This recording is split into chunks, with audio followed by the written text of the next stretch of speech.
hear they talking real loud, spreading no light, trying to bring me down. Enemies lurking, but I won't back away. Got a vision in my mind, I'm here to stay. Put my crew beside me, we rise like a tide. When the storm gets rough, we ain't gonna hide. Popping till it's swilling, but it won't touch me. Only love around, that's how it's gonna be. Keep moving forward, never looking back. The truth's in the power, it's an unstoppable track. In the city lights where dreams collide, we hustle through the night, fire in our stride. Whispers in the dark can't dim my glow. With rhythm in my soul, I'm ready for the show. We break the chains, rewrite the rules in this concrete jungle where nobody's fools. Unity sings louder than the lies they scheme. In the heart of the struggle, we dare to dream. Keep moving forward. All right. Hello, everyone. Thanks for tuning back in once again to the original Queen Ahmadiyyah Shakur show. I'm your host, Queen Ahmadiyyah Shakur, and this is your daily vitamin. So as you're coming in, please feel free to go ahead and subscribe to the channel if you haven't done so already. Be sure to click that notification bell and click the word all so you're notified each time the Queen Goddess goes live. Okay, so without further ado, let's get ready to get into it. All right, hello, Desmond, Panther Strikers in the house, DJ Big Six, Laverne is here, Miss Sheila, Goodness Ready Bo. All right. And Goodness Ready Bo, I'm so glad to see you, beloved. So let me comment on a comment that you left yesterday in the chat. You said that Diddy and Ghislaine Maxwell were alike, or Diddy and Epstein, one of the two. You said they were the same. I think it was Ghislaine because we were talking about either of them getting a pardon and how I said Trump was trying to use it as a deflection or distraction so we don't say anything about Ghislaine Maxwell when and if he gives her a pardon. With that all being said, Diddy and them are not alike, beloved.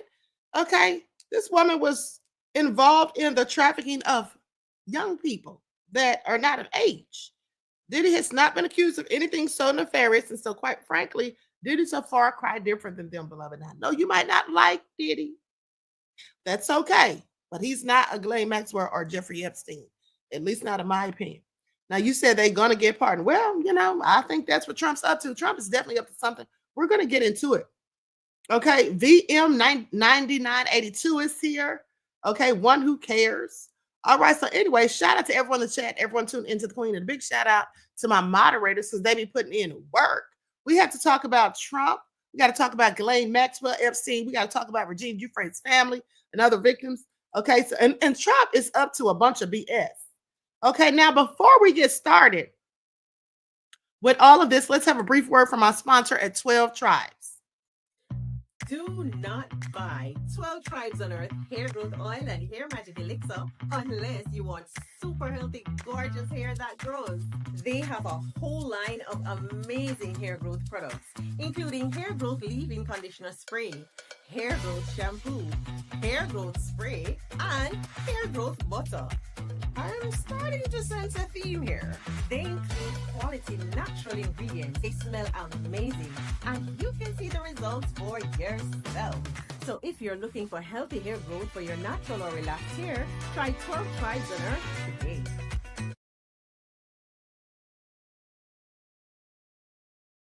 Okay, so don't forget you can purchase 12 Tribes hair oil at Etsy.com. Just look for Lisa Crafts. You can also find 12 Tribes hair oil at Walmart.com. And don't forget that she also sells a beard oil. Now, with that all being said, let's get into it. Okay, let's get into it. Before I get into my main commentary, there's a video that I want you all to see. I meant to show it to you guys on yesterday, but I forgot. So before we get started, let's take a look at this video because this young Black woman, lovely young lady, came up with her own design for her shirt. It was a quote that she made, that she came up with, and people tried to steal it. In fact, some designer, a well-known designer, had the audacity, dare I say, to take her entire design and put it on their shirt and sell it. People, intellectual property theft is real. Copyright infringement is real. There are thieves who will snatch your things right up out of your grasp. Okay, and this usually happens to people who look like me. Okay, and so please pay attention. I want you all to see this video because I was very interested in this story when I heard it. This is a constant reminder It should be a constant reminder to us all to copyright and trademark things that belong to you. Okay. Even my name is trademarked, honey. Okay. I just want y'all to pay attention. Even my name is trademarked. Okay. Queen Ahmadiyyah Shakur. All right. But so anyway, let's get into it. I'm gonna pull up this video. Here we go.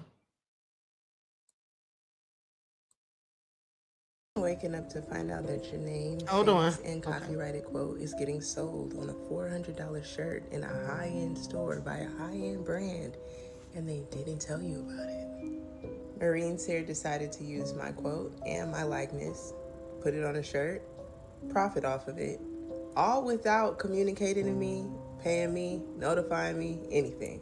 If you're new here, my name is Iman Europe. I'm an artist and an author from Los Angeles, California. Back in 2019, I wrote a quote that went pretty viral.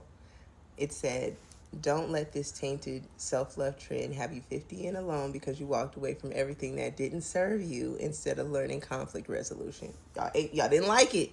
Y'all didn't like it at the time, but clearly y'all did. Because after that, in 2021, I had to call out this dude on TikTok for taking my quote and racking up millions of views. And another guy stole this quote. So I've been fighting for this quote since I wrote it. First against people who were offended by it. And then by people who liked it so much that they just wanted to take it. Okay? So what I did next was I put it on a shirt.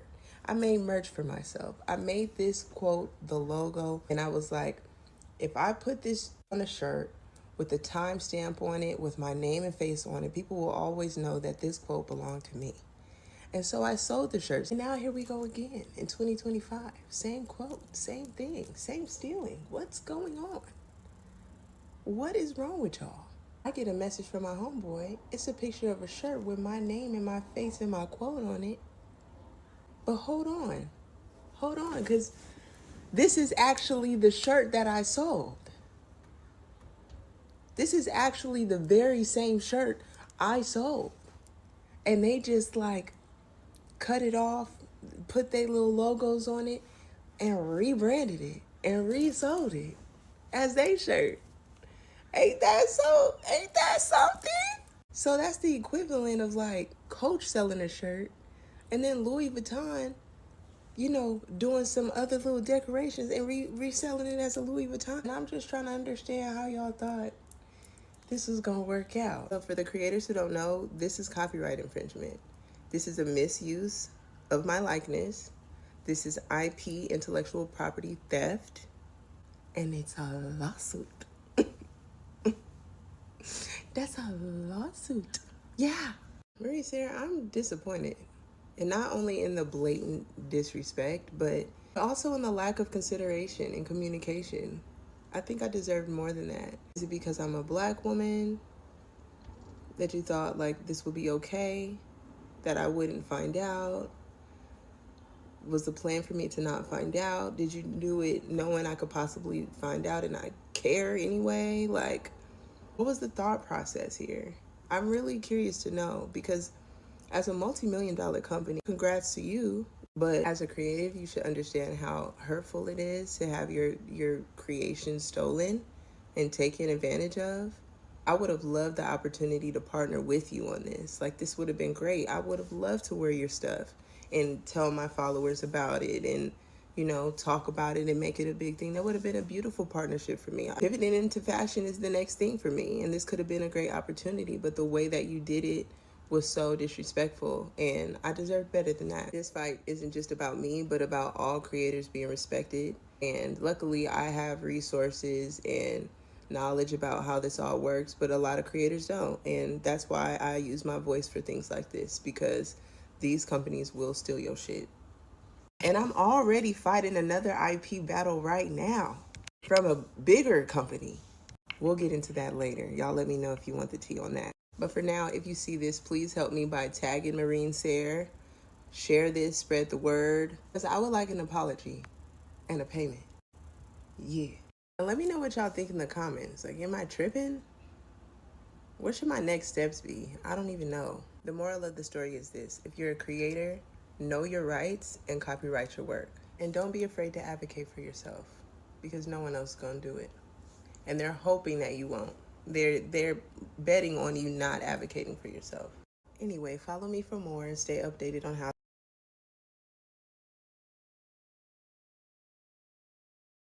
It's the nerve of it all for me. I want you all to pay attention. I mean, what were they thinking?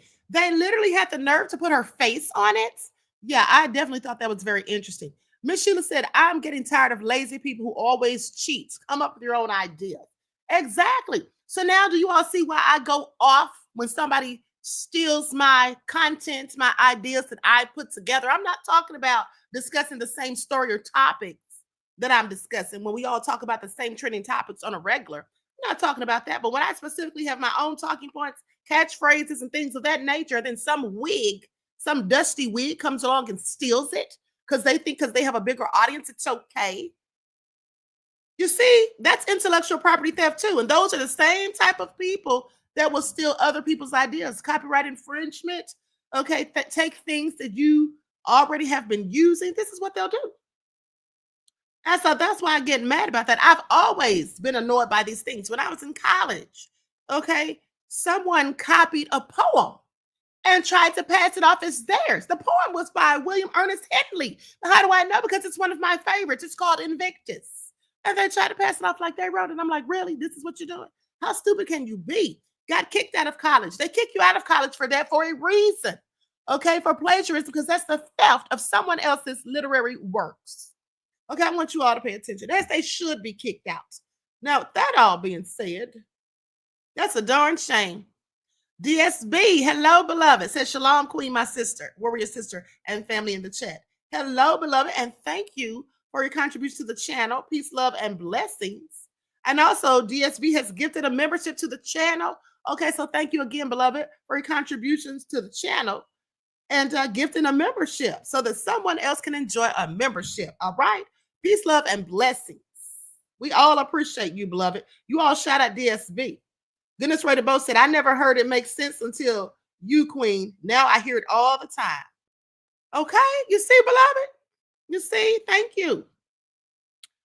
And so with that all being said, y'all laughing because I said dusty wig. That wig is dusty, honey. It's dusty. But let me stop being petty because y'all know I can be. But I just wanted to point out that's why people, get upset when people copy their content. Okay, and don't give them credit. If you copy somebody's content or you repeat what somebody said and you are not the originator of it, just give that person a little credit. Shout them out. Like when I show other people's videos and I shout out whose video it is, and then tell y'all to check out their channel, stuff like that. That's what you do. It's ethical. It's just the right thing to do. Why would you sit up there and watch somebody's whole damn video, take out the talking points or the things that you want to steal and go say it on your channel as if you came up with it? Who does that? I'll tell you who does that. Haters do that, and people that are not original and authentic, and they don't have their own original creative ideas, and that's why they have to steal and bite off of everyone else. That's how that goes. All right? If y'all ever catch me doing anything of the sort, just go ahead and kill me, because at that point, my life is over. Okay? My life is over, people. If y'all ever see me that downtrodden and low vibrational and sinking to a whole new low, just go on and take me up out of here, okay? Because I absolutely cannot. Now, with that all being said, let's talk about Ghislaine Maxwell, because Trump, what the hell do you think you're doing? And I want y'all to remember that you heard it here first. You heard it here first. Okay, at the end of the day, didn't I tell y'all that Trump is hatching a scheme and a plan and this whole thing with Diddy, him talking about giving Diddy a pardon? Now, I always felt like he would possibly give Diddy a pardon just on the strength of not liking Maureen Comey and her father. I told you all that months ago. But now it's the timing of it all. He's talking about this right as everybody's on his heels about Ghislaine Maxwell pushing for a pardon. And you know he's up to something because, honey, they done moved her out of that Florida prison in the dark of night quietly and secretly, put a hood over her head, wrapped her in a sheet, draped her in a blanket, snuck her into a paddy wagon, and drove her ass all the way to a whole nother prison with very little security. Let's get into it. Let's get into it, honey. This is all nefarious. Okay, and look at the timing. Now, she went up there and talked to Todd Blanche. Okay, she just got done talking. Let's talk about it. She just got done speaking with Todd Blanche for hours, for days. And then after she speaks to this high-ranking government official, all of a sudden, and then she makes demands. Remember, I reported to you the other day that she had a list of demands. And one of them was for a pardon. What else was she demanding? Oh, well, to be in the lap of luxury. Okay, to be in a much more cushy prison. Let me tell y'all something. She thinks she's living it up. Okay, she thinks she's living life like it's golden now. I want y'all to pay attention. And you have to ask yourself, if this woman has been given something already just for the little bit she's told, or maybe she told a lot, but whatever she's told them, this is partial reward. Can we believe anything she says? Can we believe anything she says? No, because we already know she's a liar and a whole trafficker. Now, the fact that they have let her arse be moved to a more cushy, low security prison, that's a reward for her. So who knows what she's going to say or do next? Spew a bunch of lies so she can keep getting stuff. That's what she'll do. Y'all still not going to get that damn list. Now, who is this? You might be asking. Well, I'm glad you asked, because that is none other than Elizabeth Holmes. Now, this is where Ghislaine Maxwell, she's at a prison with Elizabeth Holmes. If you don't know who she is, she's the founder of Theranos. Okay? And she was convicted of defrauding investors and sentenced to over 11 years. Okay? She was misleading her investors about the capabilities of the Theranos blood testing technology, falsely claiming that it could perform a wide range of tests with just a few simple drops of blood. Yeah, she was lying. She was found guilty of 1 count of conspiracy to commit fraud and 3 counts of wire fraud against her investors. Okay? Investor fraud is what they call it. Sentenced to 135 months, which is exactly 11 years and 3 months in federal prison. And after she gets out, she has to have 3 years of supervised release, and she's been ordered to pay restitution to her investors. Okay, they don't tell us any specifics about the amount. They never did. But also, who else is there? Who else is she being accompanied by? None other than Jen Shah. Now, for those of you who don't know who Jen Shah is, she's one of the former cast members of The Real Housewives of Salt Lake City. Now, she was involved in a nationwide telemarketing scheme that defrauded thousands of people. Specifically, the charges that she faced and her eventual plea involved conspiracy to commit wire fraud in connection with telemarketing. She initially also faced a charge of conspiracy to commit money laundering, which was later dropped as part of her plea deal. Doesn't mean she didn't do it, mind you. Now, her scheme operated from at least 2012 to March 2021 and primarily involved selling so-called business services to victims, many of which were elderly, vulnerable people in connection with their purported online businesses. Shaw, along with her assistant Stuart Smith, facilitated the sale of leads, contact information for potential victims. Okay? The sales floors that were perpetrating the fraud. Oh, he had the lead contact information for potential victims from the sales floors that were perpetrating the fraud. Now, at Shaw's direction, victims were defrauded repeatedly until they had nothing left, not a damn dime, not 2 wooden nickels. They didn't have 1 cent, okay? They were broker than a penny. I mean, they didn't have anything to their net worth, okay? Like a penny with a hole in it. Please pay attention. This is what this lady did. Now, she was arrested in March of 2021 and initially pleaded guilty or not guilty to the charges. But in July 2022, she changed her tune. All of a sudden now she changed her plea to guilty, saying that she admits her involvement in the fraudulent scheme. Then in January 2023, she was sentenced to 6.5 years in a federal prison. Her sentence was reduced multiple times. Now, she's supposed to be released November. Her projected release date is November of 2026. These are the women that Ghislaine Maxwell is now in the company of, y'all. Funny how they don't really look like ex-cons, do they? They don't look like ex-cons, but that's exactly what they'll be when they get out. I want y'all to pay attention. But if you put me and them in a lineup and asked people, who looks like the thug around here? Who looks like the crook? I'll guarantee you they pick me. I guarantee you they would pick the queen. That's a damn shame, honey. I just want y'all to pay attention. Okay? But anyway, I digress. Now let's talk about Ghislaine. Because Ghislaine, Jeffrey Epstein's nefarious accomplice quietly moved out of that Florida prison in the dark of night, like I said. I mean, they didn't announce it. That's why I said it was all done secretly and quietly behind closed doors in the dark of night, because they didn't announce it. The Justice Department didn't say ish, nor did the BOP. That's the Bureau of Prisons. Okay, this is coming on the heels of her asking Trump or seeking a pardon from Trump. What the hell are you up to, Trump? I'm on your ass.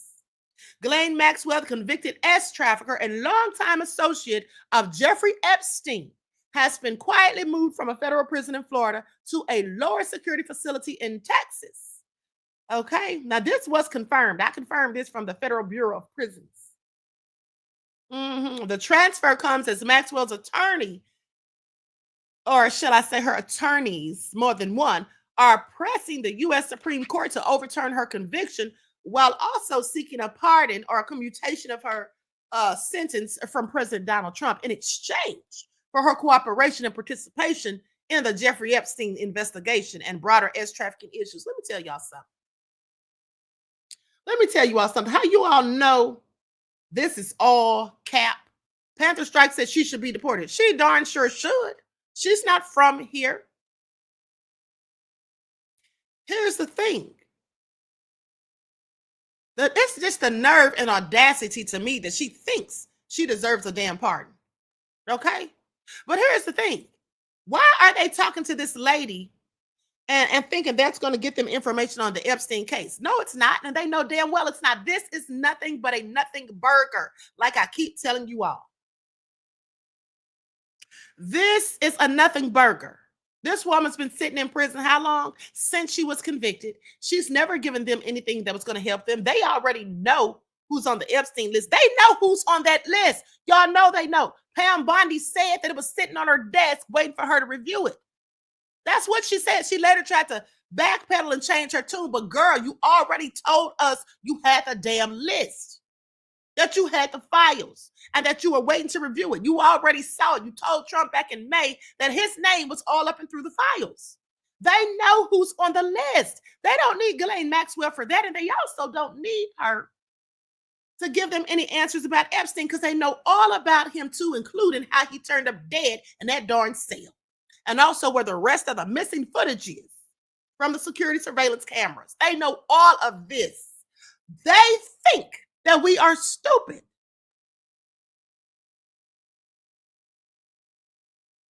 They already know the truth, like Christine said. Okay? What the hell are they talking to Ghislaine for? Oh, that's right. They're talking to Ghislaine so that when and if Trump decides to give her a pardon, I think he's already decided. Now he's just wondering how he can smooth things over after he does it, because he knows he's going to catch hell and catch heat.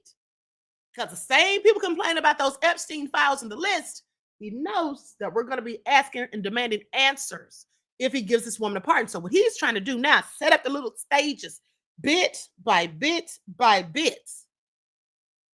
First, we'll move her to a nice little low-level Cushy prison, because she is supposedly helping us. Then we'll give her a pardon, and we'll just start talking about giving Diddy a pardon, put that out there on the table so everybody will be so consumed with that, because everybody reports on Diddy. We'll let Diddy's, the fact that Diddy may be getting a pardon from the president, we'll let that take over the headlines. So nobody's paying attention when we quietly in the dark of night sneak Ghislaine Maxwell, the convicted trafficker, out of her cell into a waiting truck or van and whisk her off to a Cushy prison. Y'all see how that works? Didn't I tell y'all this days ago?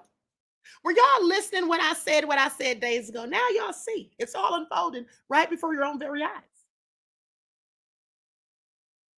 Y'all see it's all unfolding.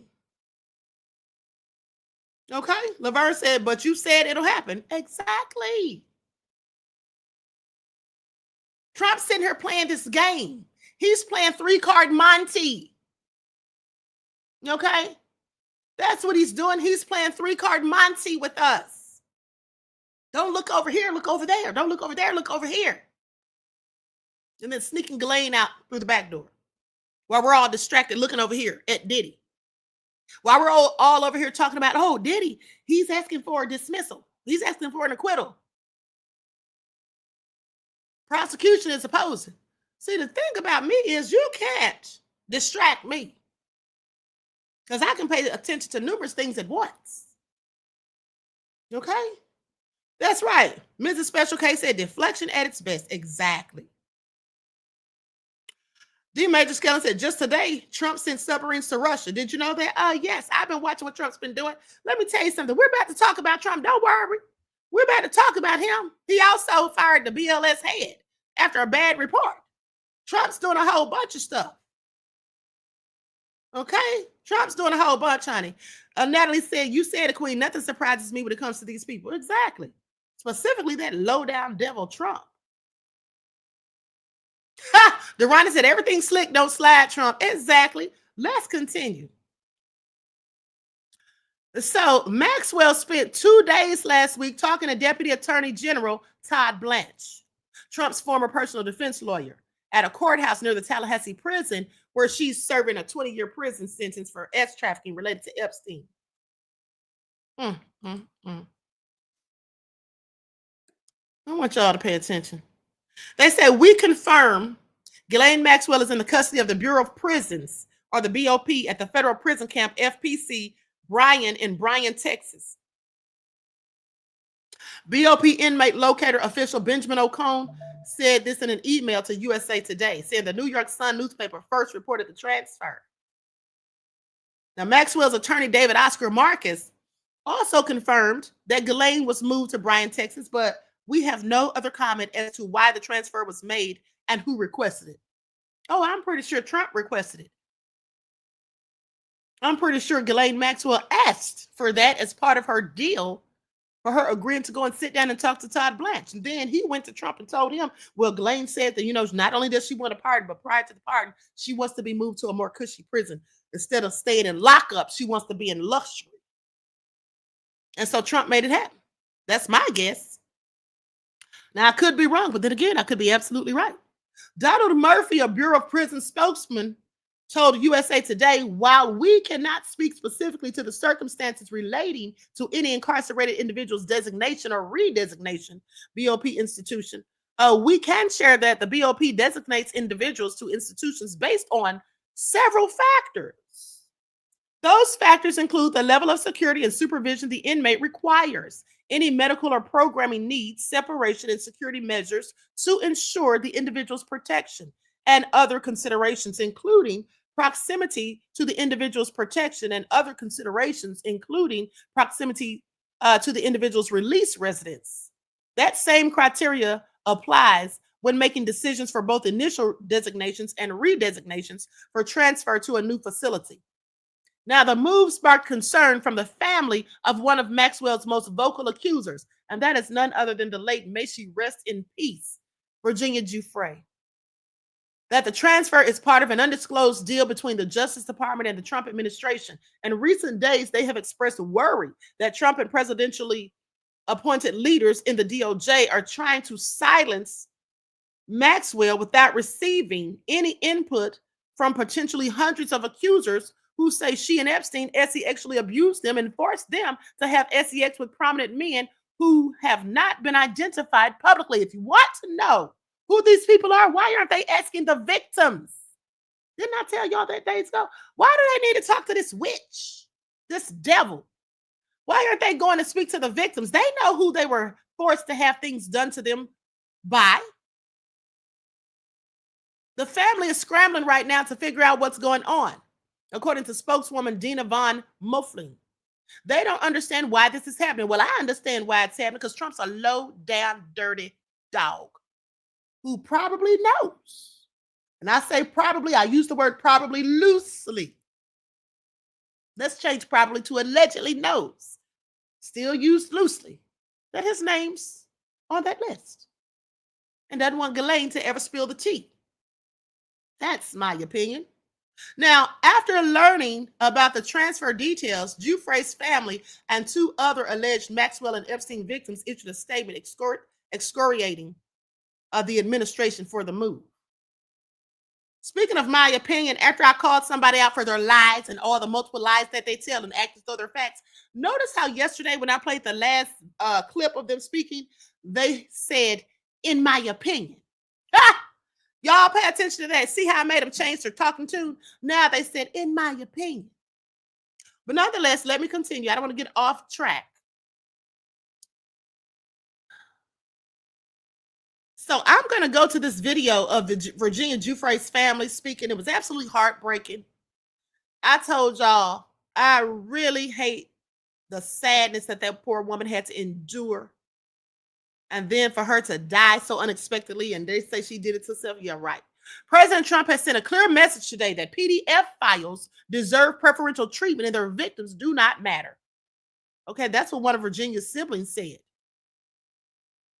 Let's get into it. Likes up, everyone, please like and share.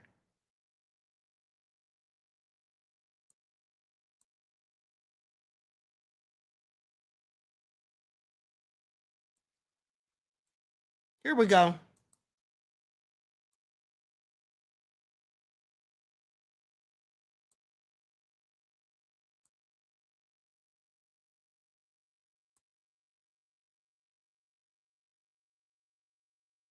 I have a slight headache, and I believe it's because I have to go have my dinner. I should return shortly. Go eat your dinner, beloved. D. Major Skellin said, Queen be keeping folks honest. Ha! That won't last long. They'll be back to telling the same old lies in a minute. Please pay attention, beloved. They can't help themselves. See, pathological liars can't help but lie. It's a sickness. It's like somebody who's an addict, addicted to illegal substances. They just have to do it. There's no rhyme or reason for why they do it. You can ask yourself 1,000 times, why does this fool sit here telling these dumb ass lies? Because they can't help themselves. It's really a sickness. Facts. I think we were shocked by it. Especially to use the term stolen. Because she's not an object. She's a person who's recruited at Mar-a-Lago, his property, place where she was looking forward to having fun that summer. And it just kind of makes us wonder, how much he knew. It's a very good question. Joining us at the table to discuss, MSNBC legal analyst Mary McCord. She is a former principal deputy assistant attorney general for the National Security Division. And MSNBC political analyst David Corn is also with us. He is the Washington bureau chief for Mother Jones. Such a heart-wrenching interview. Oh my goodness. Our family shouldn't have had to do that. No. Mary, you prosecuted sex crimes for a few years in the past. And one of the things that I think MSNBC has done a good job of, but not everybody, is thinking about the survivors first, having conversations about the survivors. And now you see Hallie Jackson having an interview with her family. When you hear those kinds of things, to me, it feels like the White House is forgetting that too, that they're forgetting about the survivors, and there's almost a lack of empathy in their conversation talking about this. This entire story since it broke, right? The focus has all been on, let's get the evidence, let's find out who the culprits were, right? With, I think, a total lack of emphasis on the victims. Now, I was here the other night and we did talk about the serious nature of these crimes. And as someone who prosecuted child sex offenses, I worked with victims, I worked with victims' families. What I just heard that family say is so reminiscent, right? Sometimes it was, a boyfriend of the mother of a child, right? And you would have similar kind of dramatic statements from families about, honestly, did mom know about what the boyfriend was doing? And here it's, did the president, not the president at the time, know about what Jeffrey Epstein was doing? I mean, how many teenagers were being, quote unquote, stolen by Epstein from his spas? I mean, certainly it's more than one because the president complained about it, right? And said he complained about it. So I am glad, I'm glad that Hallie did that interview.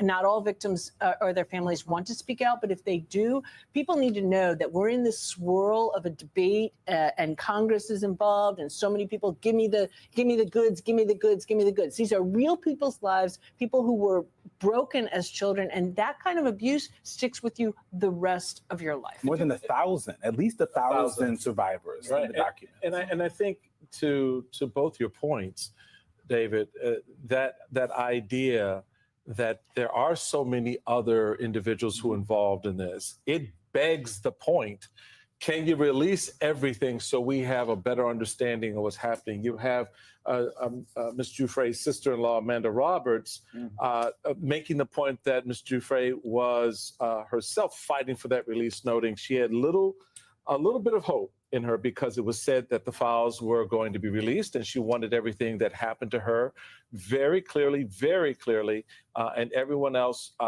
who was implicated in that wanted that to be released. And it was she was still fighting for that before she left us. So I think she wants what we all want, is transparency and justice. Talk about that piece of it, because that wraps in everybody, like Eugene just put on the table. Well, you know, there's a right way to do this and a wrong way to do it. Yeah. And the reason why this has even become an issue is because Donald Trump and others on the right for years have been pushing this crazy conspiracy theory, right? That it was first Pizzagate, then QAnon, that there's this satanic, cannibalistic group of globalists who are sex trafficking children. They never had any evidence till Jeffrey Epstein came along. And they used that as the manifestation of this crazy, almost theological notion that has infiltrated MAGA. And so they just became kind of obsessed with this. And all they wanted to do was get it out, get it out, get it out, not thinking about what it means for victims or even thinking about the right way to do this. They concocted this crazy notion that there's a clients list. There's no indication there's a clients list of any sort out there. I mean, there's records out there. And they really thought this would be the Rosetta Stone proving this gigantic global conspiracy that would bring down all the elites that they hate, they can't stand. And so they were just, Kash Patel, Don Bongino, all these others for years have been just saying, we just got to release the files without knowing what that actually means. And the way to do this, I mean, you know this, Mary, from working with grand jury, testimony and materials, is you need to review it. And sometimes you need, I won't say a special counsel, but somebody to go in there who can say, okay, this stuff, we got to talk to the victims first. We got to see what we can redact. And there's a right way and wrong way. But they didn't care. And now Trump is kind of hoisted on his own petard here by making this the holy grail of MAGA. Right, right. Mm-hmm. He fed he stoked the fire. And the thing about a fire is when you light it, it is uncontrollable. You can't, you don't know, they could not have known where this was going to go. It just literally makes no sense to me why Donald Trump trafficked in this conspiracy theory around the real crimes of Jeffrey Epstein in the first place when he was friends with Jeffrey Epstein. Video of it. It's not like maybe friends. Yeah, not maybe friends. Like we have B-roll that we can put up on the screen right now of him kikiing and laughing with Jeffrey Epstein. What is so, I really feel for Virginia Giuffre's family. I feel for, look at this. Look, like he knew Jeffrey Epstein. I feel for all of the families and the survivors that are still with us because Donald Trump he invoked these young women these girls that were working at his establishment in the spa, if you will. He invoked their story as if to give him cover. Mm-hmm. Yeah. That's what it was, Mary. But the reason we even know, because Virginia Giuffre is the only person that has ever been on record that we know of that worked at Mar-a-Lago and was recruited by Ghislaine Maxwell. She's the only person that has ever said that's her story. It's the president that told us this.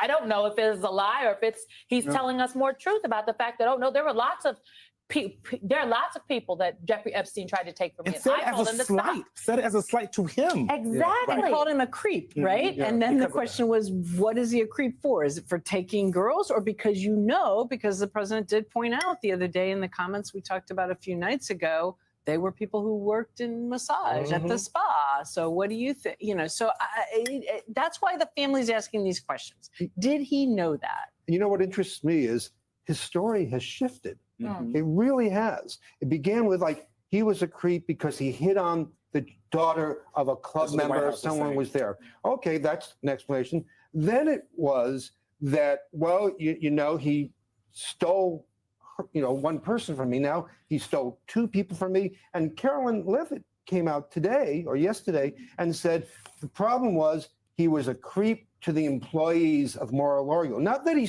stole or recruited them, or Ghislaine recruited them, but that he was creepy to them.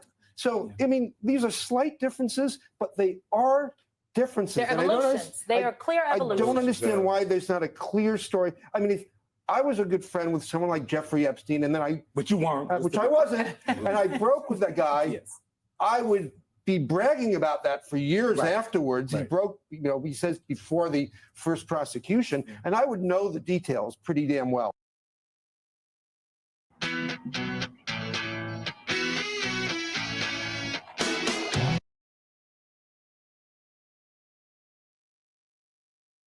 Okay, so you all heard that. Listen. Okay, listen. So, this is really a shame that the family has to go through this. They have to sit there and worry, is Trump going to let this thug out of prison? Okay, Laverne said the real truth will not be revealed. Don't hold your breath. I already told y'all that we're never going to find out who's on that list. You see, here's the thing. There may not have been a list per se, as in a piece of paper with all the names written on it, but they know who those names are. They know who those people are, those perpetrators, those predators. They know who they are, because I keep telling you guys, there was names, over 100 names that Epstein gave to the judge before he was found dead. And those names were sealed. Okay? Why doesn't Trump go to that judge who had those list of names and have him to unseal them and tell us who they are? Not going to do it. He's not going to do it. So all this thing with Ghislaine Maxwell, like she's going to tell us anything or give us any information or indication, it's all smoke and mirrors. It's all smoke and mirrors. Now, somebody asked in the chat, somebody said off topic, but did he get denied bail? I don't know. I have been checking. I haven't seen any updates on that. Let me just check. I'll check again in a minute, but let's finish this. So,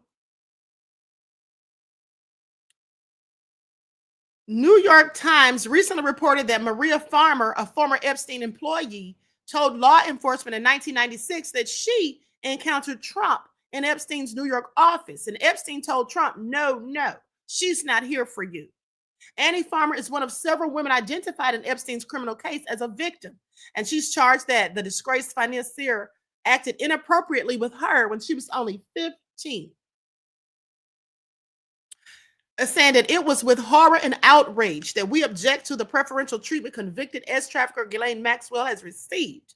Ghislaine Maxwell is an sexual predator who physically assaulted minor children on multiple occasions, and she should never be shown any leniency. This is what the families of the alleged victims said.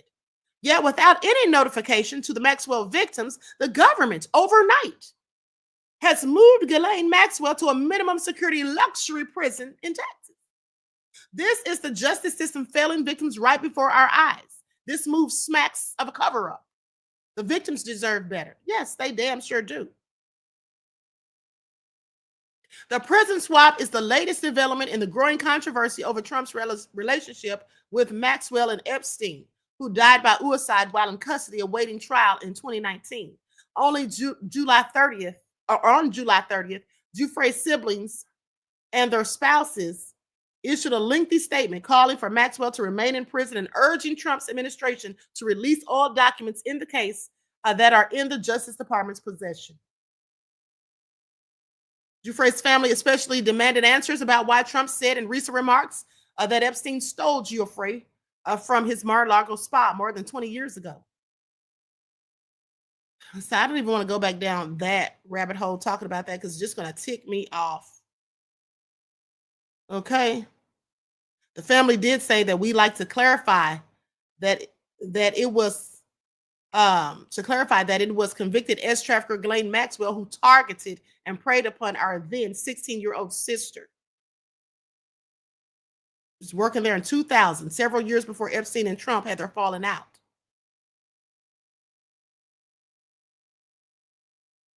Now, in a statement, the White House said no leniency is being given or discussed, and Trump has said that he's not thinking about clemency for Maxwell. Yeah, sure you're not, Trump. Sure you're not. Okay, they're not having these talks and meetings with this woman for nothing. They're not moving her to a cushy luxury prison with people like Jean Shaw and Elizabeth Holmes for nothing. That's what they're not doing. Okay?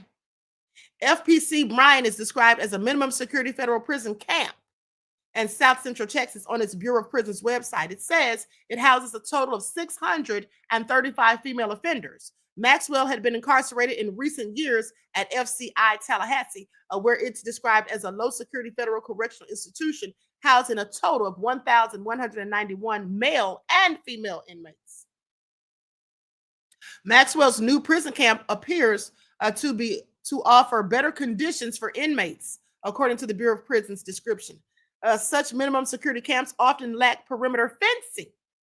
Okay? They have dormitory style housing with bunk beds, no less. Y'all hear this? Living cushy, honey. Living half the hall, so to speak. And communal areas and lower staff to inmate ratios. Inmates are typically nonviolent offenders who are allowed to participate in work assignments, recreational activities, and vocational training. But Diddy can't get bail. Please make it all make sense.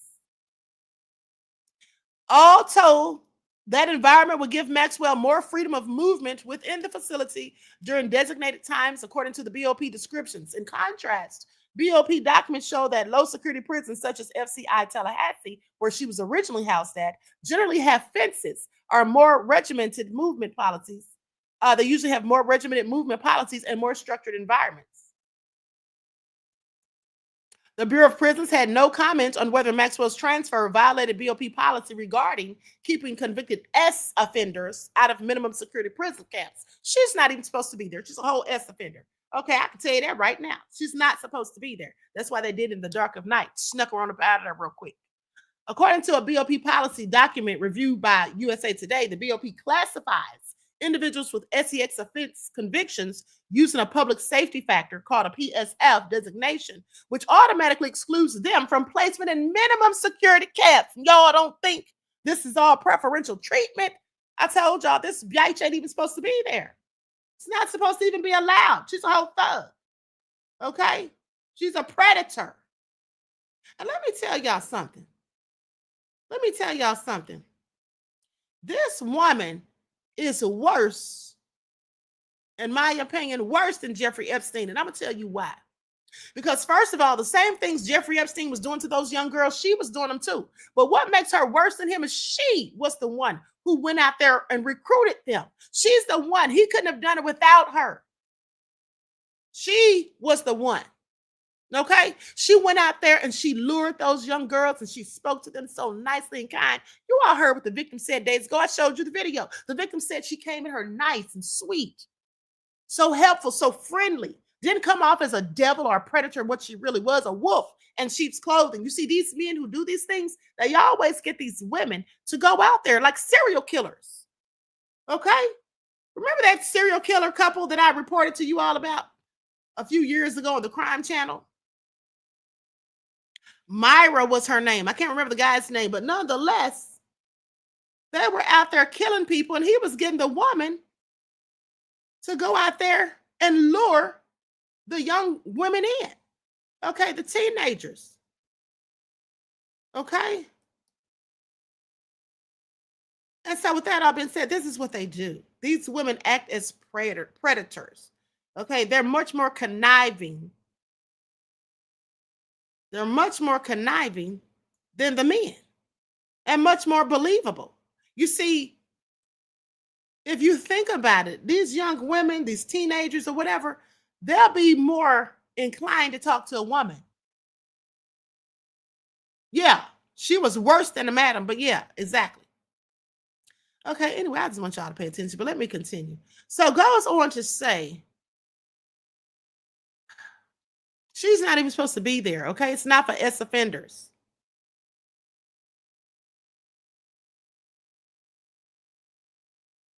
This is supposed to exclude them, automatically exclude them from placement in minimum security camps. There are certain demonstrated behaviors which require increased security measures to ensure the protection of society, including S offenders. Others include those prohibiting or exhibiting repeated violent behavior, those deemed to be serious escape risk, and inmates who have threatened government officials. These inmates with PSF designations are not appropriate for placement at an institution which would permit inmate access to the community, i.e. minimum security. Okay, that's what a BOP document that was published on September the 4th of 2019 entitled Inmate Security Designation and Custody Classification. That's what it said in that document. And while the BOP uses a point-based system for housing placement that factors in good behavior, the PSF designation overrides this system for S offenders, according to the document. As a result, S offenders are placed at minimum in low security situations or institutions like TCI Tallahassee, where Ghislaine initially was, because they have a higher security level and more restrictions than minimum security. Okay, minimum security camps like the Texas facility where she's been sent, where she isn't even supposed to be at, according to their own policies and rules. The guidelines say inmates get a special waiver from the public safety factor requirements through the Bureau of Prisons Designation and Sentence Computation Center, known as the DC or the DSCC, which is in Grand Prairie, Texas. Another BOP document says that while general information regarding the designation or transfer process may be provided, specific information about a particular inmate is not public information and may not be released without a specific request. In other words, they're not going to tell us Ghislaine's business. For privacy, safety, and security reasons, we do not comment on the conditions of confinement for any incarcerated individual. That's what O'Cone of the BOP said.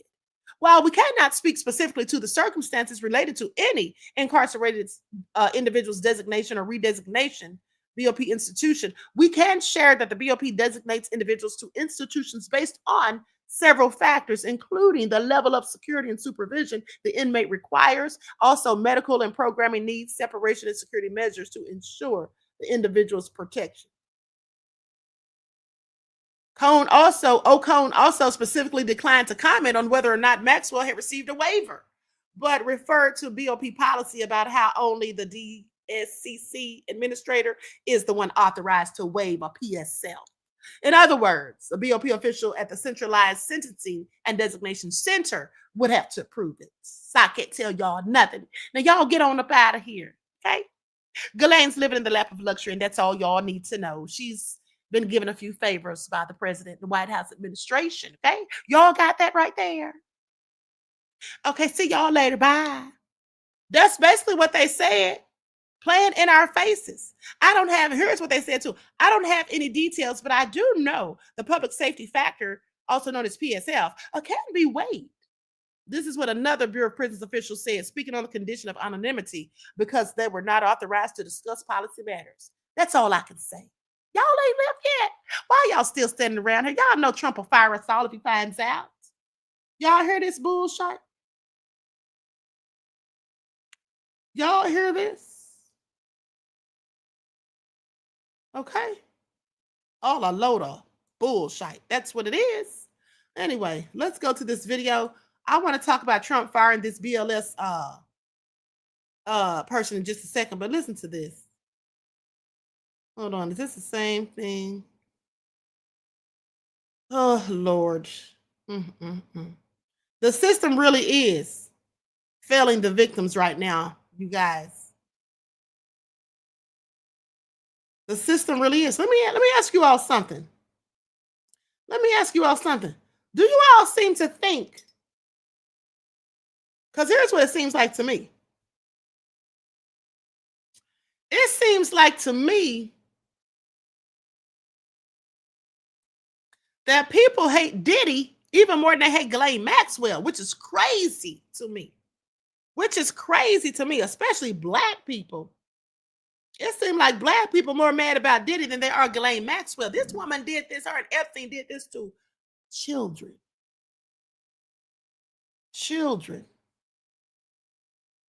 And if people are mad about that, I don't know why not. Okay, I don't know why not. Okay, please pay attention.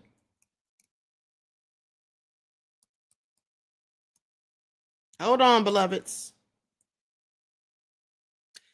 And also, Myra Henley and Ian Brady. That's their damn names. The two serial killers I was telling y'all about. Myra Henley and Ian Brady. a British couple who tortured, abducted, sexually assaulted, and murdered 5 children and teens between July of 1963 and October of 1965 in Manchester, England, and then buried their bodies on Sandalworth Moor, leading to their moniker. I want y'all to pay attention. Devils. That's Ghislaine and Epstein right there. That's what they remind me of. Because, you know, what always intrigues me, quite frankly, is when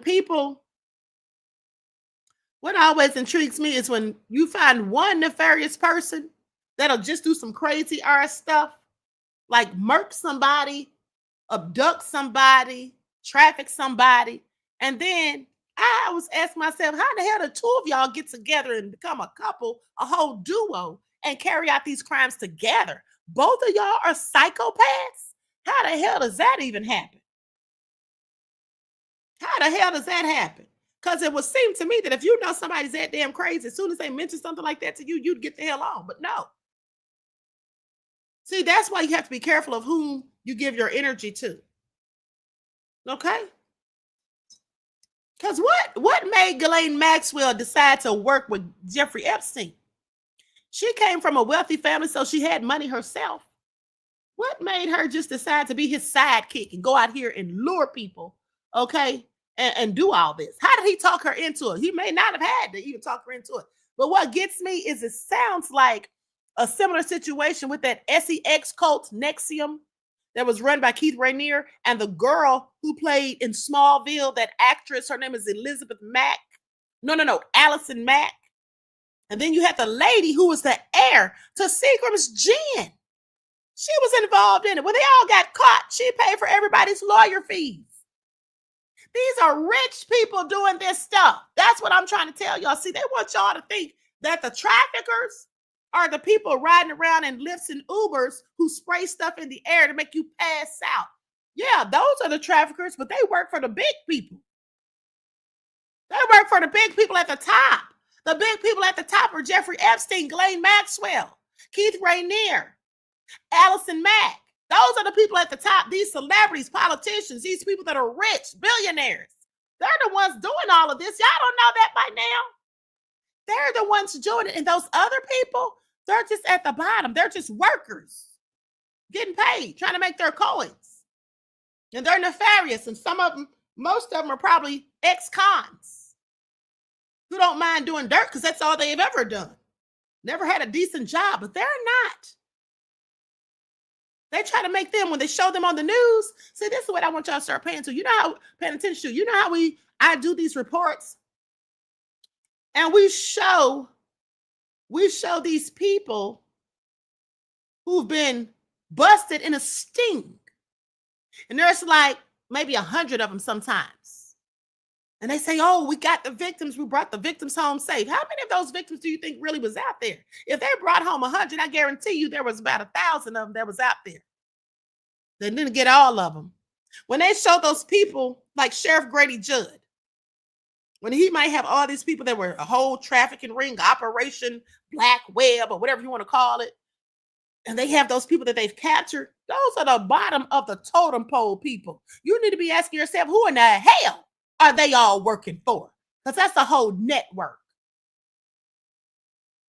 Who in the hell's able to pay them to go out there and do that stuff? Where's all the money really going? See, that's what the police need to do, is follow the money. Okay? But you know, some of the police are involved in it too. According to research, that's all I'm saying. Some of these judges are involved in it too. Facts. I've done the research. But anyway, that's another story for another day. Let's continue. Okay, so here's what they say. Let's talk about this person that Trump fired, honey, because Trump is low down. Okay, let's get into it. Likes up, everyone. Please like and share. Trump fires labor statistics boss after the release of the weak jobs report, honey. Without evidence, Trump called the data rigged. God dang it.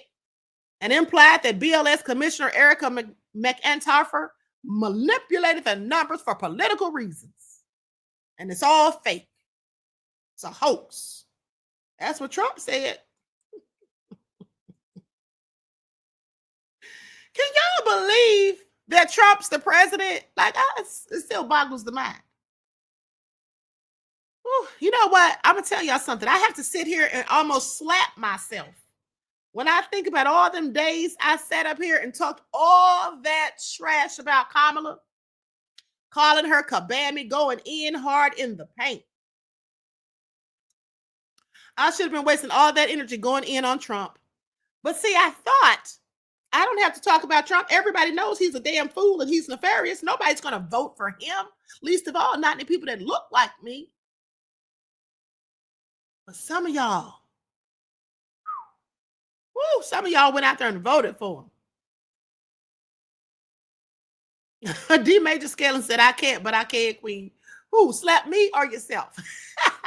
Beloved. Miss Sheila said he came back with an absolute vengeance. Okay. Honey, I absolutely. Red Aries said, I ain't like Trump, nor Kamala, nor Biden still. Laverne said she voted from her couch. DJ Big Six said Kabami about to be president in 2028. I heard she's running again. Y'all gonna vote for her this time? I hope y'all say yes. Because y'all know damn well can't nobody on this planet, the person that could be better than Trump, has not been born yet. And when they are born, I guarantee you they're coming straight from hell. Okay, because that's exactly where they have to come from to be worse than Trump. Please pay attention. Please pay attention. Hey, Patrick, beloved. Nessa G said she wasn't running for president. Somebody needs to run and get Trump's arse up out of there. I know that. So let's talk about it, okay?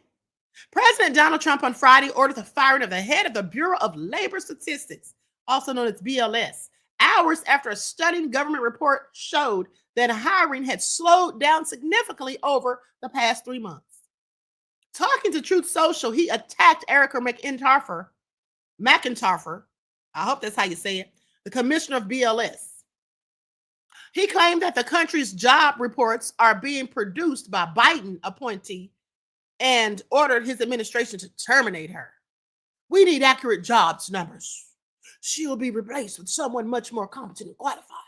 Important numbers like this must be fair and accurate.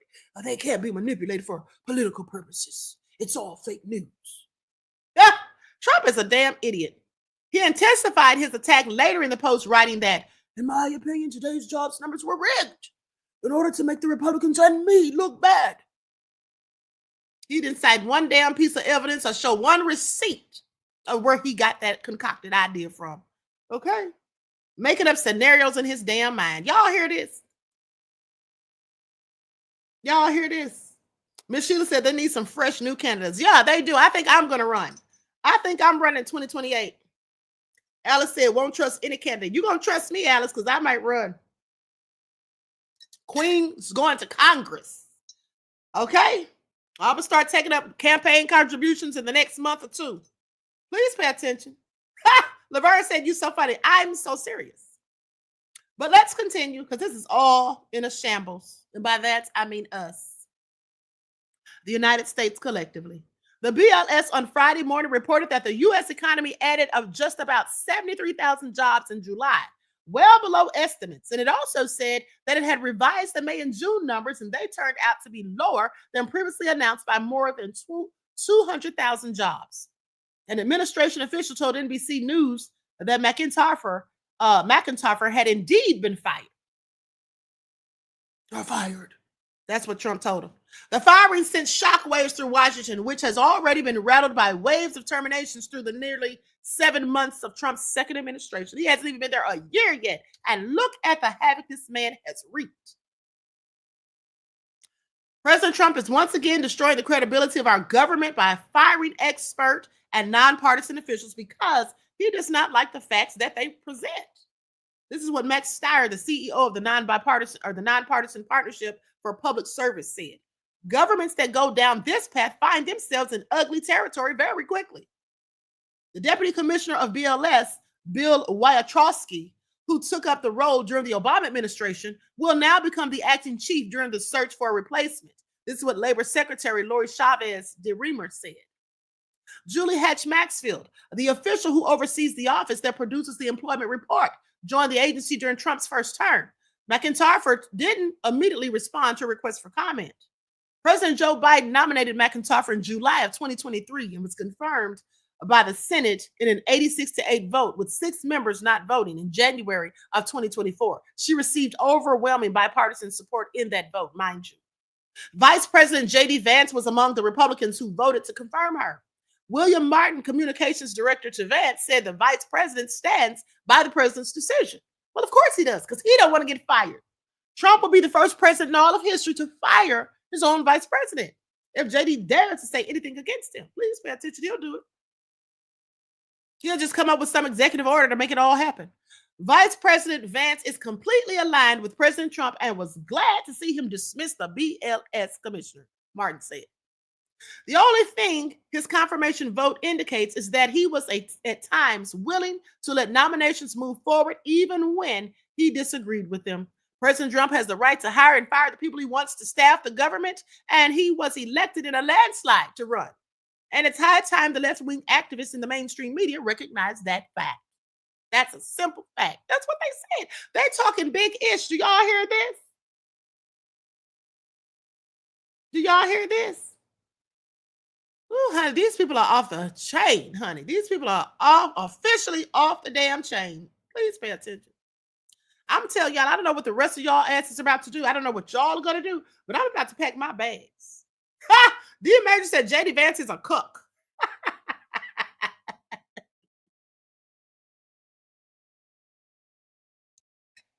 I don't know what y'all about to do, but I'm heading to Costa Rica.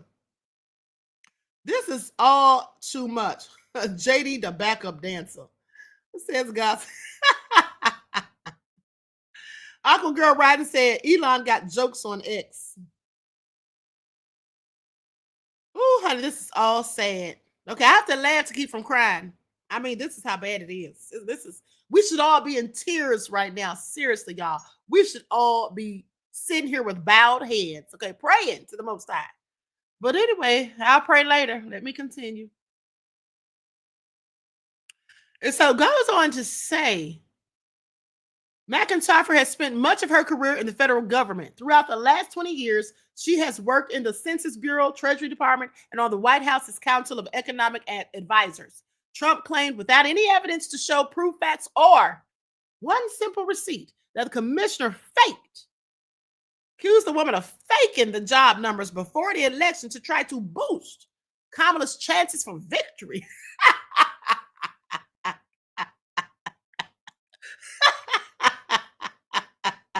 Let me tell y'all something. You know what always gets me? Panther Strike said he's building, Queen, I'm building an underground bunker. How to make room for 2, okay? Buckhurst DC said, Costa Rica, Queen, don't run. Oh, this is all crazy. Let me tell y'all something.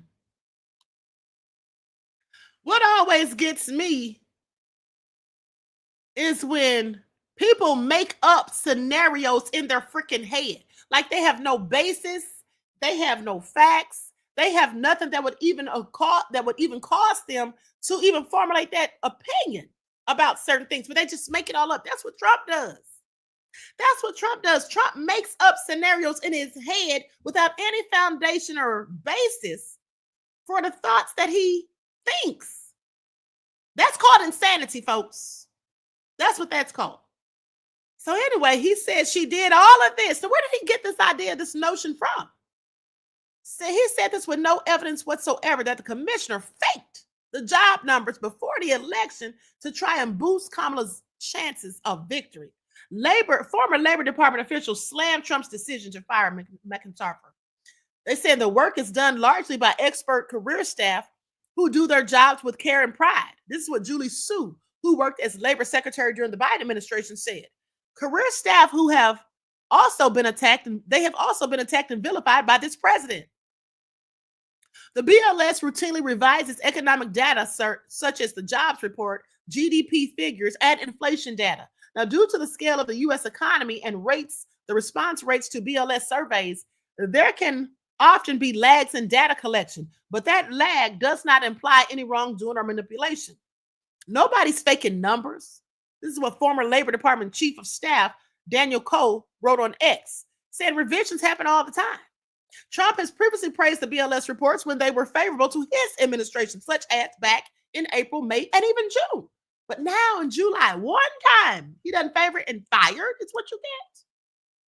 There should be all sorts of lawsuits against Trump. I would be suing him if I were these people of that he is firing. I would be suing him. Okay? In May, the White House said that April's jobs report proved that Trump was revitalizing the economy. He loved hearing that. Please pay attention. In June, Trump posted great job numbers. He posted that on his social media platform, Truth Social. In March, standing in the Oval Office, Trump brought up how good some of the numbers were. The politicization of economic data and potential interference with it by political appointees is something that's typically seen in non-democratic countries such as Russia, Venezuela, or even China. Labor Secretary Chavez-DeRemer said after the firing that our jobs numbers must be fair, accurate, and never manipulated for political purposes.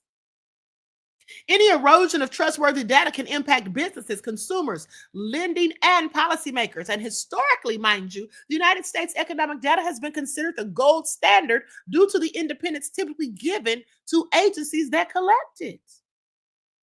The agency surveys U.S. businesses and consumers by contacting them online, through the mail, through phone calls, and in-person visits even. It uses responses received through those methods to generate reports for the public and government decision makers. The Bureau of Labor Statistics is the primary agency that collects information about the nation's labor markets and economy. In its mission statement, the agency even says that it measures labor market activity, working conditions, price changes, and productivity in the United States economy to support public and private decision making. So this lady faked all of that, is what Trump is saying. I want y'all to pay attention. This man's brain is literally on fire. The accuracy of government data collection has also been in question due to sweeping government job cuts. Now, last August, the BLS said that 818,000 fewer jobs had been created over a 12-month period than initially thought. At the same time, Trump, who recently resumed attacking Fed Chair Jerome Powell, remember I talked about that about 2 weeks ago, the man from the Federal Reserve, he said that the central bank chief should also be put out to pasture. Well, Trump, please go ahead and do it. Please go ahead, Trump, and put that man out to pasture, because I promise you, that will definitely be his undoing. That's going to be his undoing if he does that. So please, Trump, go right ahead. Put that man out to pasture. Not that I like him or the Federal Reserve, but what I'm saying is, I know how that's going to go real quick. I dare you, Trump. Put that man out to pasture. You keep teasing. Just go ahead and do it. Let's all sit back and wait, because we already know how that's going to turn out, okay? Now, Trump has repeatedly pressured Powell to lower interest rates, but the Fed chair has said there's still a long way to go to really understand what the effects of the president's tariffs will be. If you move too soon, you wind up maybe not getting inflation all the way fixed, and then you have to come right back. That's inefficient. If you move too late, you might do unnecessary damage to the labor market. That's what Powell said on Wednesday. Well, I don't care for Powell, but at least he makes more sense than Trump's dumb arse. Okay? So anyway, that all being said, let's go to this report. Let's go to this report from ABC News.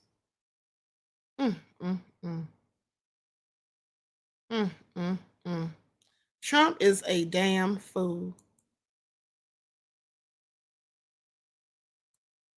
I just want y'all to pay attention, because Trump's turning the United States into a shithole country. The same thing he accused Haiti of being.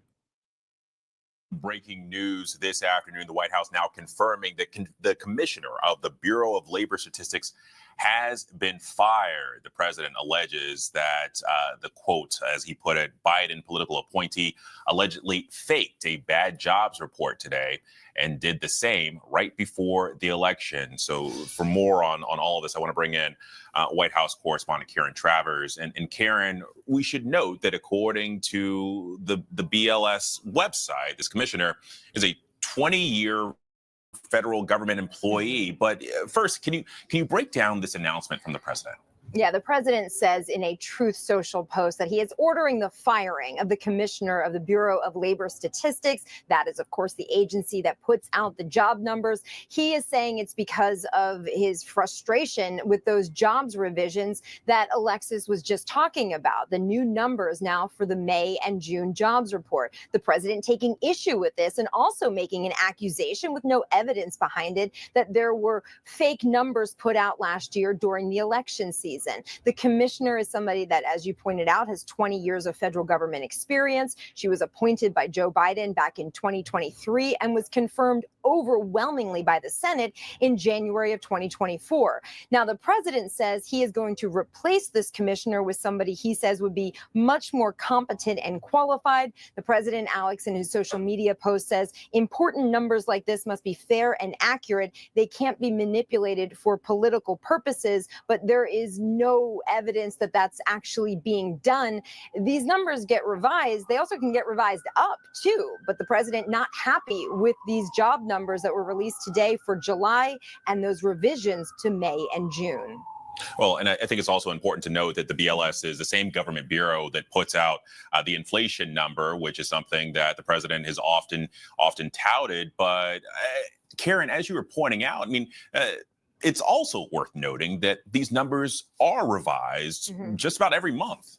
Every month. And it's not always downward. You could have an increase in jobs when they look at the new data coming in. There are always revisions. And when you get the jobs report on that first Friday of the month, there is that note at the bottom of it saying that they looked at new data for the previous 2 months and they make those revisions. So this is not something that is surprising. It is something that is baked into jobs reports that come out every month on this day.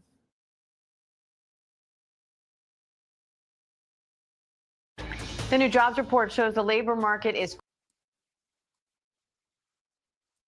Okay, with that all being said, listen, before I roll out of here, guys, let's talk about this. So let's talk about the Cincinnati brawl because there's another update.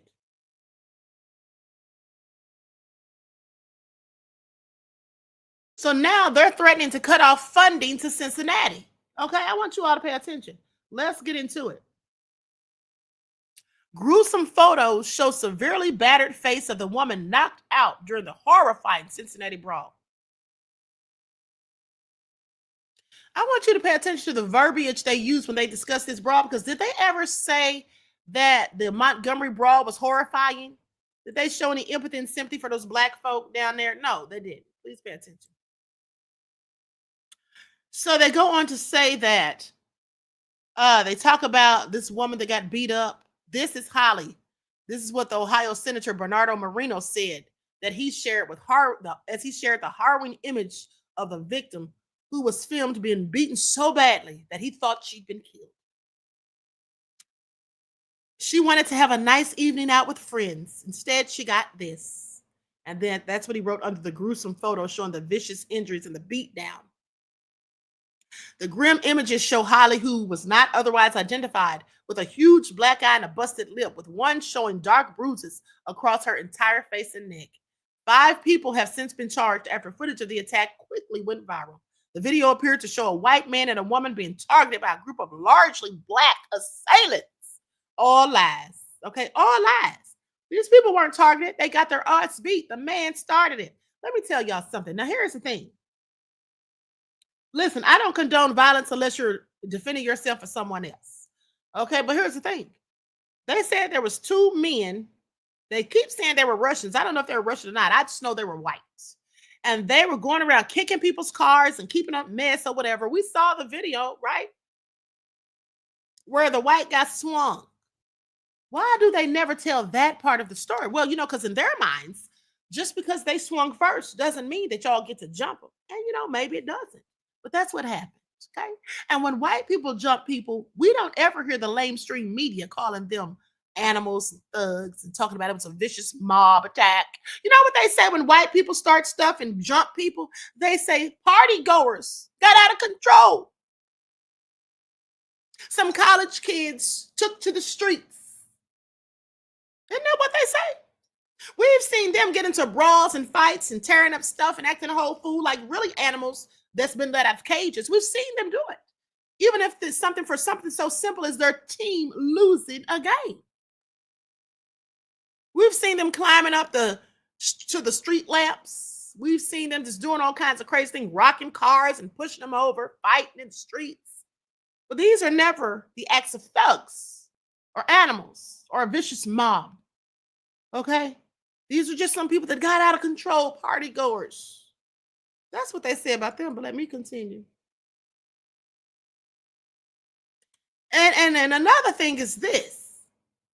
This is always going to be the case when it's Black people involved in a brawl with them, because whenever Black people are involved in a brawl with them, the Black people are always going to win. Facts. The Black people are going to always win. I just wish our ancestors had known that during slavery, that all they had to do was jump them. The overseer come out there with the whip telling one of y'all to do something, everybody just jump them. Beat the hell out of them back in slavery. That's what they should have done then. Some of them did. I'm just saying all of them should have done it. Yeah, they had guns, but they only got so many bullets. They used to have 200 and 300 slaves on any plantation on a given day. Why didn't everybody just think of it? Oh, that's right. Because some of the slaves were raccoons. Some of the slaves were Uncle Tim Scott. Some of them were Candace Owens. That's why. I forgot about that. But anyway, let's continue.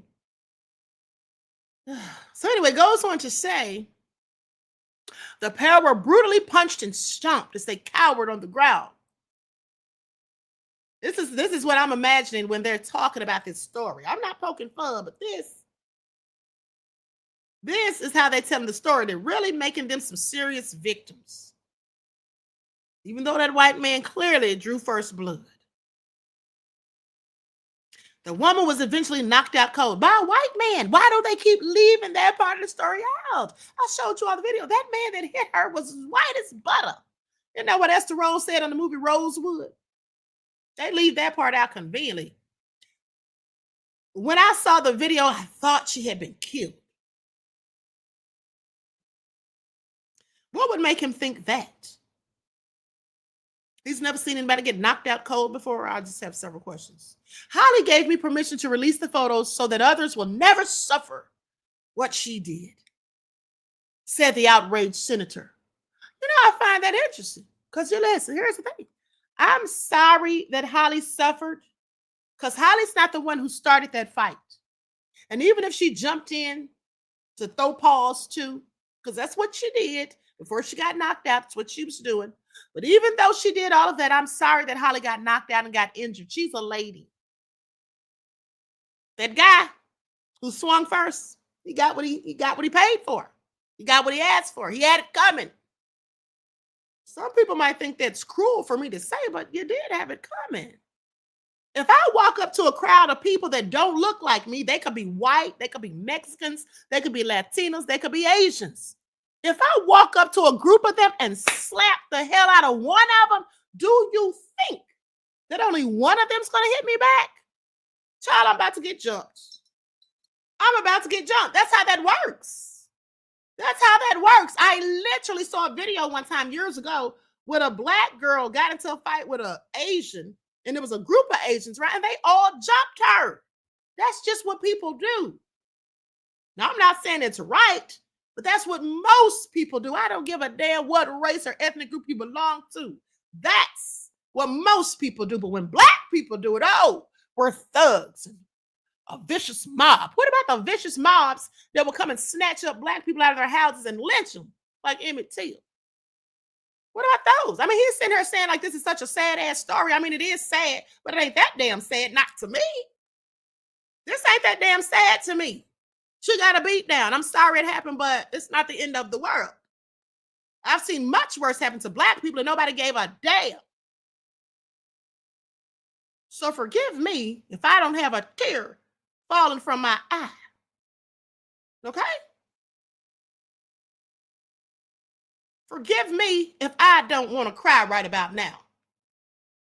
Now, I did want to cry out of anger when I saw that Black woman getting beaten by that racist demon who had a pistol in his hand because he was mad because she was parked. The way she was parked had him blocked in, and he got off late from working at the bar where he was a bartender that night. Y'all remember that?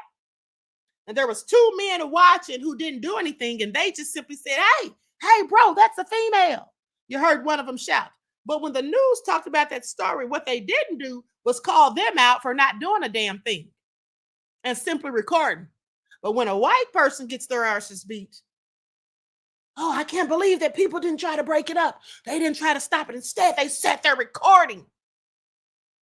I'm glad they recorded. That's how we know the truth, what really happened. That's why we know the white folks started. Just like always.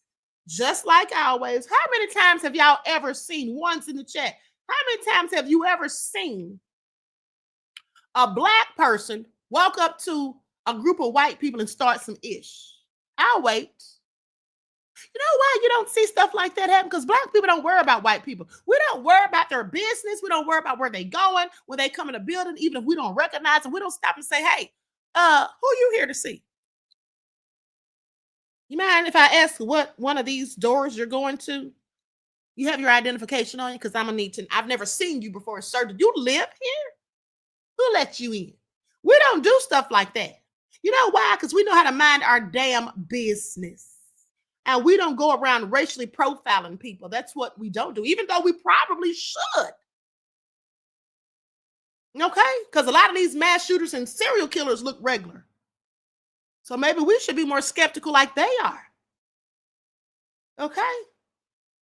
That's right, Alice. That's not in our nature. So when you see a brawl like this happening, no matter what kind of narrative they try to paint, you can always know that it's the usual suspects who damn sure started it. Because that's how they get down. That's not how we get down. But that's how they get a beat down at the same time, too. And that's what they need to recognize and realize. Keep your mother-sucking hands to your mother-sucking self. Don't start none, and it won't be none, and you get what you pay for. That's how that goes. Let me continue. So they go on to say, now they mad at this woman, this city council woman in Cincinnati, Virginia Parks. They got mad because Virginia Parks posted. Let me look up Virginia Parks and see what she looks like. I know she looks like me. I can already tell by what she said, because that's the same thing I said. That's the same thing I said. And I don't give a damn who's mad. All you're going to do is be mad.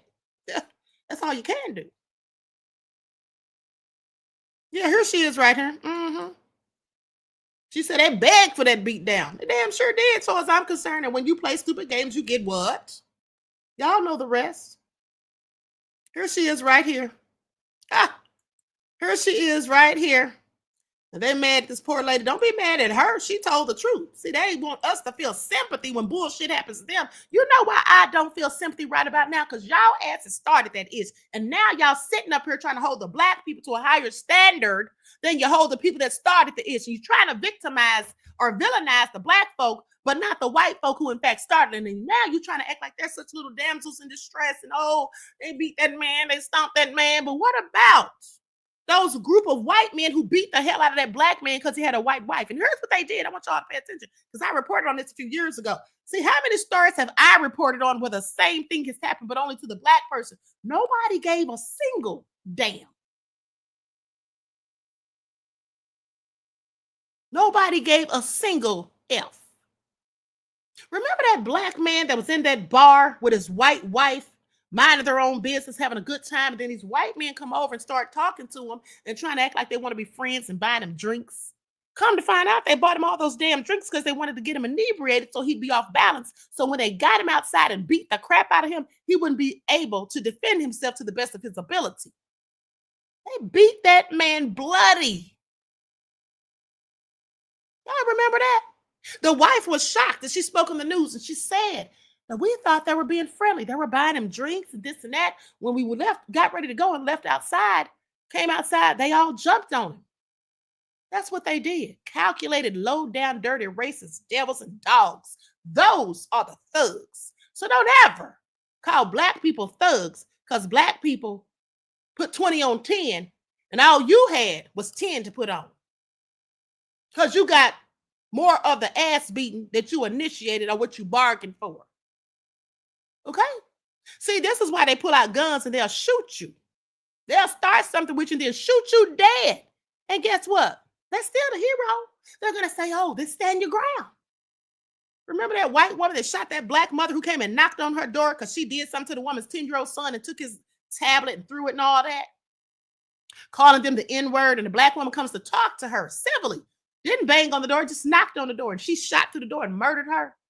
Remember how they didn't even want to lock her ass up when she first did it? G.K. Owens was the woman's name. The white woman who did it was Susan Lorenz. Y'all remember that? I do. Remember that white man that shot Ralph Yarrow, the 16-year-old black African dude who knocked on the wrong damn door when he was looking for his siblings to go pick them up? The man shot him in the head. Y'all remember that? Where's the sympathy for them? Why ain't anybody talking about, oh, it's the saddest thing I ever heard. I can't believe I thought he was dead. Yeah, he almost died, but you didn't hear none of this stuff being said about those white folks who did all this dirt. And I know some people are probably thinking as they're watching this broadcast, specifically the people that don't look like me that's in the bushes, probably saying, why is she always making everything about race? She's racist.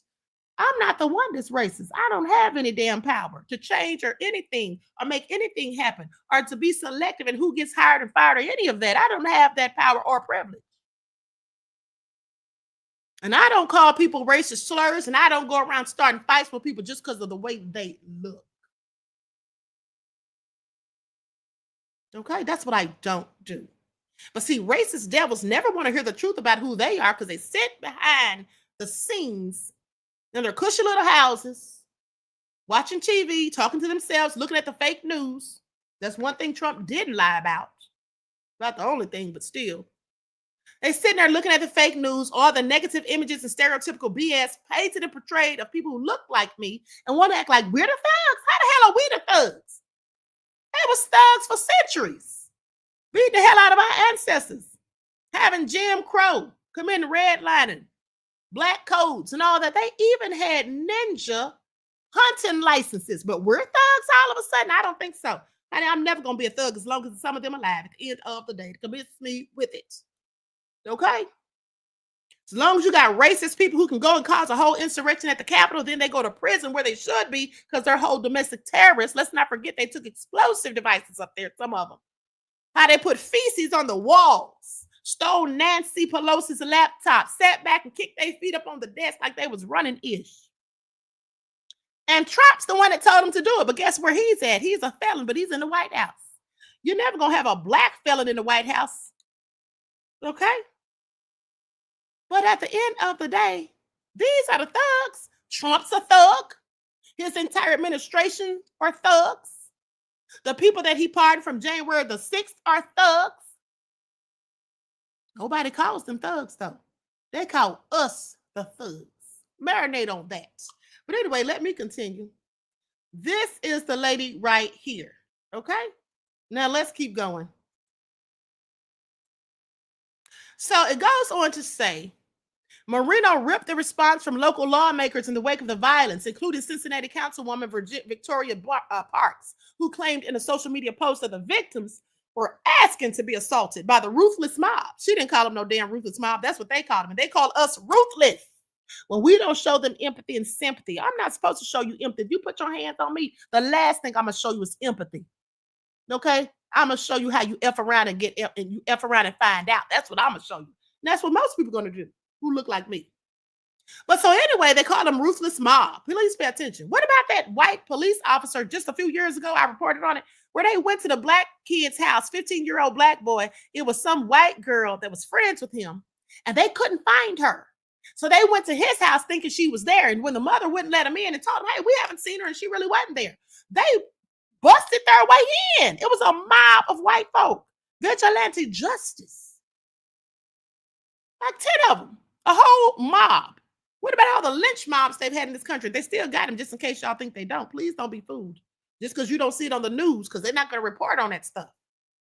And when they do let something slip through the cracks and it gets reported on, the media comes out and lies and says, oh, no, that's not what really happened. There's no evidence of foul play. Or they paid a black person off to get them, or scare them and intimidate and threaten them to get them to change their story. That's what they do. Let me continue.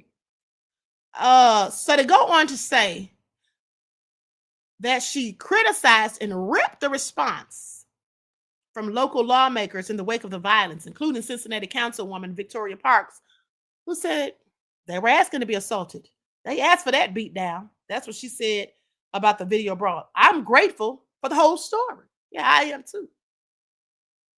I am too. Now, Marino called for the councilwoman and the other Democrats to be booted from office as he threatened to cut federal funding for the city if they refuse to act. So either fire this woman or I'm not going to fund y'all. We're going to cut the funding. That's how they get down. This is what political leaders in Cincinnati are allowing, he raged. These idiotic political leaders that the citizens allow to have office need to go. Sir, you need to damn go. I'm going to call on all federal agencies to review the funding that we provide Cincinnati, and I'm going to give the leaders of Cincinnati 1 month to come up with a plan for them to protect civil rights for the citizens. Ain't that a bitch? Oh, now we're talking about protecting civil rights? Sheesh.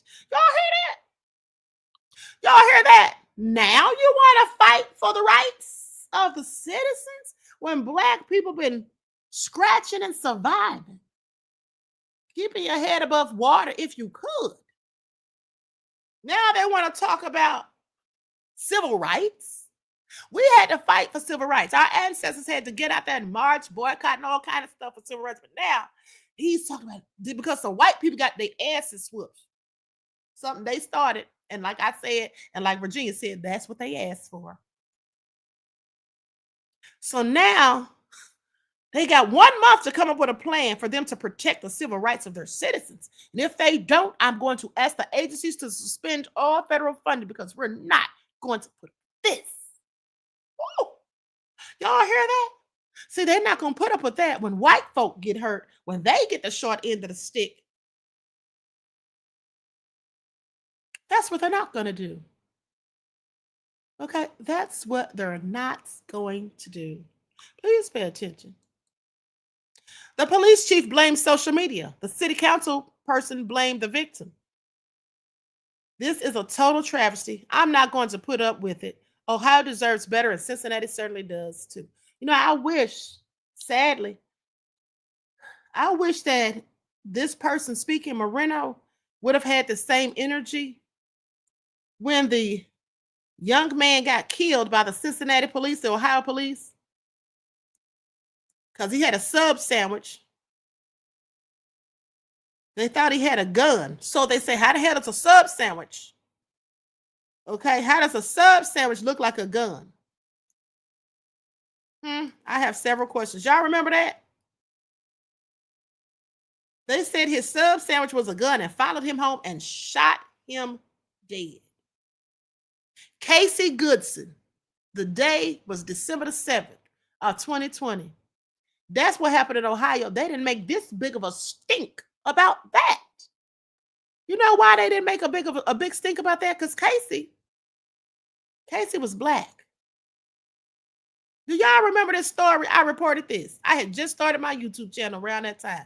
Casey Goodson. Let me pull up Casey's picture. May Casey rest in peace. Ohio is mad and talking about civil rights. What about Casey's damn civil rights? This is the stuff right here that ticks me off. What about his civil rights? What about that? It's a darn shame. Here's Casey right here. I guess Casey's life didn't matter down there in Cincinnati. I guess his life didn't even matter. Let's go back and revisit it, shall we? Likes up, everyone, please. Like and share. Thank you in advance.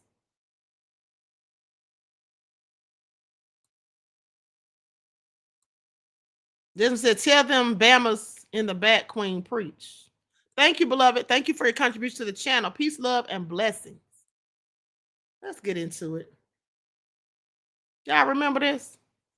My grandson just got shot. My grandson just got shot in the back when he came in the house. I just heard the gunshots and I would get up and he's laying in the door. My family and I will always scream, what is it, y'all?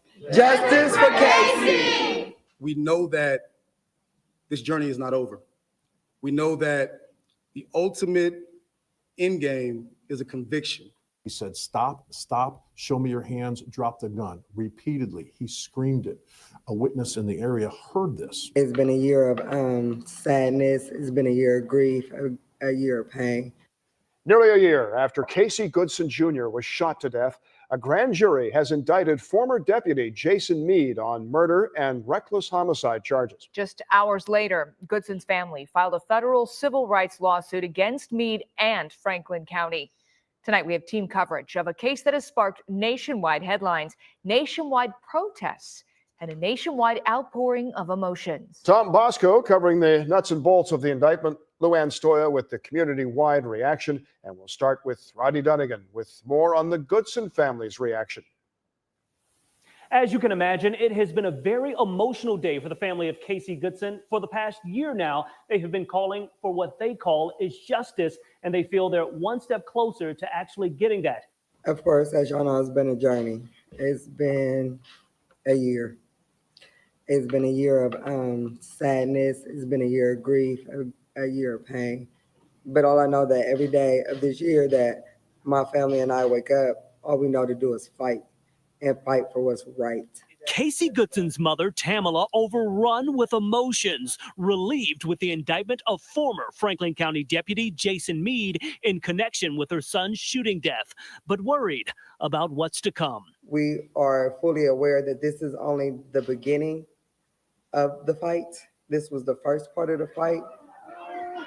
Also a part of that fight, a federal lawsuit filed against Meade and Franklin County. Family attorney Sean Walton. All right, so I think we've heard enough. I just want y'all to remember that, okay? And they said he had a gun. He had a sandwich, okay? A sub sandwich. That's what his family said. He had gone to get something to eat. They followed him to the house. Okay? Now, where was the outrage for him? There was none. There was none. Okay? The end of the day. Queen Stam said, can't carry a phone, can't carry a sub sandwich. Just what the F? Exactly. How the hell does anybody think a cell phone's a gun ever? They don't. They be lying. Okay, that's what they be damn doing. Like, I'm so over it at this point. Let me get off of here talking about this stuff where I get mad all over again.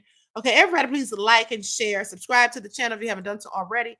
Be sure to click that notification bell and click the word all so you're notified each time the Queen Goddess goes live. I love you all to life. I hope you all enjoy the rest of this night. Enjoy your strong end, not the weekend. Keep you in a weakened state of mind. All right. I will see you all in the morning or sometime tomorrow, mid-morning to afternoon. I'll be doing a live, okay? Because I have some more tea for y'all. I was going to give it right now, but alas, we over an hour and a half, honey. Y'all know I try to keep it cute. I'll be trying to stay on here too long. All right. So with that being said, each one teach one. That's how we grow and thrive. Do something productive, constructive, but never destructive. Always remember, beloveds, to keep the Most High first in your lives.